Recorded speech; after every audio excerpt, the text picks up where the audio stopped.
Good afternoon ಎಲ್ಲರಿಗೂ. ಹೇಗಿದ್ದೀರಾ? ಇವತ್ತು ಶುಕ್ರವಾರ. ನಾವು ನಾನು ಮೊನ್ನೆ ಶಾಪಿಗೆ ಹೋದಾಗ ಅಲ್ಲಿಂದ ನಾನೊಂದು ಫ್ರೂಟ್ ನೋಡಿದೆ ನೋಡಿ. ಇದು ಪೇರ್ ಪಿಕಬು ಅಂತೆ, ನ್ಯೂಜಿಲ್ಯಾಂಡ್ ಇದು ಪೇರ್. ಇದು ನೋಡುವ ಇದು ಹೇಗಿದೆ ಎಂಬುದಾಗಿದ್ದರೆ, ಟೇಸ್ಟ್ ಹೇಗಿದೆ. ನನಗೆ ಇದನ್ನು ಕಲರ್ ನೋಡುವಾಗಲೇ ಅಂತೂ ಪ್ಲಾಸ್ಟಿಕ್ ನೋಡಿದಾಗೆ ಆಗ್ತಾ ಉಂಟಲ್ಲ, ತುಂಬ ಚೆನ್ನಾಗಿದೆ. ಇದರ ಟೇಸ್ಟ್ ನೋಡುವ ಹೇಗಿದೆ ಎಂಬುದಾಗಿ. ನಾನೀಗ ಕಟ್ ಮಾಡ್ತೇನೆ, ತೋರಿಸ್ತೇನೆ ಇದರೊಳಗೆ ಹೇಗಿದೆ ಎಂಬುದಾಗಿ. ಓಕೆ ಓಕೆ, ನೋಡುವ.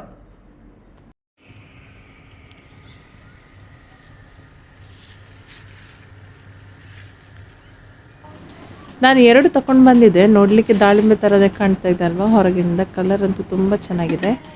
ಪೇರ್ ಪಿಕಬ್ಬು ಅಂತೆ. ನೋಡುವ ಹೇಗಿದೆ ಎಂಬುದಾಗಿ. ಇದನ್ನು ಕಟ್ ಮಾಡುವ. ಇದು ಆ್ಯಪಲ್ ಥರನೇ ಇದೆ, ಬೀಜ ಎಲ್ಲ ನೋಡಲಿಕ್ಕೆ ಆ್ಯಪಲ್ ಥರನೇ ಕಾಣ್ತಾ ಇವೆ ನೋಡಿ. ಆದರೆ ಪರಿಮಳ ಎಲ್ಲ ಪೇರಿದ್ದೇ ಇದೆ. ನಾರ್ಮಲ್ ನಾವು ಯಾವ ಪೇರ್ ತಿಂತೇವಲ್ವಾ ಹಾಗೇನೆ. ವಿಲ್ಸನಿಗೆ ಕೊಡುವ ಟೇಸ್ಟ್ ಮಾಡಲಿಕ್ಕೆ.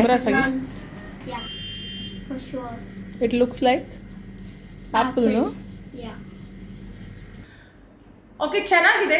ಟೇಸ್ಟಲ್ಲಿ ಅಷ್ಟೇನು ಡಿಫ್ರೆನ್ಸ್ ಇಲ್ಲ, ಆದರೆ ಸ್ವೀಟ್ ಇದೆ. ಸೊ ಸಿಗುವ ಮುಂದಿನ ವಿಡಿಯೋದಲ್ಲಿ ಹೊಸ ಯಾವುದಾದ್ರೂ ಫ್ರೂಟ್ಸ್ ನನಗೆ ಸಿಕ್ಕಿದ್ರೆ ನಾನು ನಿಮಗೆ ತೋರಿಸ್ತೇನೆ ನಿಮ್ಮ ಎದುರಲ್ಲಿ. ಅಲ್ಲಿವರೆಗೆ ಸಿಗುವ. Happy weekend. Bye, take care.